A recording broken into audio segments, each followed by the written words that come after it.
వయసు మళ్లిన వేళ వణుకుతున్న చేతికి ఆసరాగా ప్రతి నెల 1వ తేదీన ఇంటి ముంగిటకే వచ్చే ఎన్టీఆర్ భరోసా. ఇది కేవలం పెన్షన్ కాదు, కన్న కొడుకులా ఇచ్చే కొండంత అండా. నేల తల్లిని నమ్ముకున్న చేతులకు నమ్మకమైన తోడు దొరికింది. పీఎం కిసాన్ అన్నదాత సుఖీభవాతో ప్రతి రైతన్న గుండెల్లో కొండంత ధీమా. పేదరికం చదువుకు అడ్డం కాకూడదని బిడ్డను బడికి పంపే ప్రతి తల్లి త్యాగానికి సెల్యూట్ చేస్తూ తల్లికి వందనం. స్త్రీ శక్తితో మహిళలకు ఉచిత బస్సు ప్రయాణ సౌకర్యాన్ని అందిస్తూ వారి అడుగులకు కొత్త వేగాన్ని ఇస్తోంది. నవ్యాంధ్ర ప్రగతి పథంలో ప్రతి స్త్రీ ఒక శక్తిగా ఎదుగుతోంది.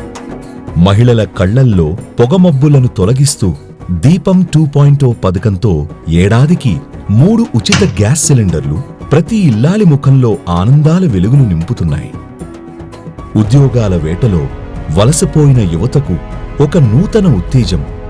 ఏటా జాబ్ క్యాలెండర్తో పాటు భారీ పెట్టుబడులతో యువతకు 20 లక్షల ఉపాధి అవకాశాలు. అన్నదాత సుఖీభవ కింద 20,000 ఇచ్చా. తల్లికి వందనం చెప్పాం. ఉచిత గ్యాస్ సిలిండర్లు, మహిళలకు ఉచిత బస్సు, యువతకు ఉపాధి అవకాశాలు మేము చెప్పింది ప్రతిదీ ఆచరించి బలంగా ముందుకు తీసుకెళ్తాం. ఎన్టీఆర్ భరోసా పేదలందరికీ 4,000, 6,000, 15,000, 10,000 ఇచ్చిన ఏకైక ప్రభుత్వం ప్రపంచంలో. ఇక్కడ ఎన్డీఏ ప్రభుత్వం అని మీకు అందరికీ విజ్ఞప్తి చేస్తున్నాను. 6 హామీలు కోట్లాది ప్రజల జీవితాల్లో కనిపిస్తున్న మార్పు.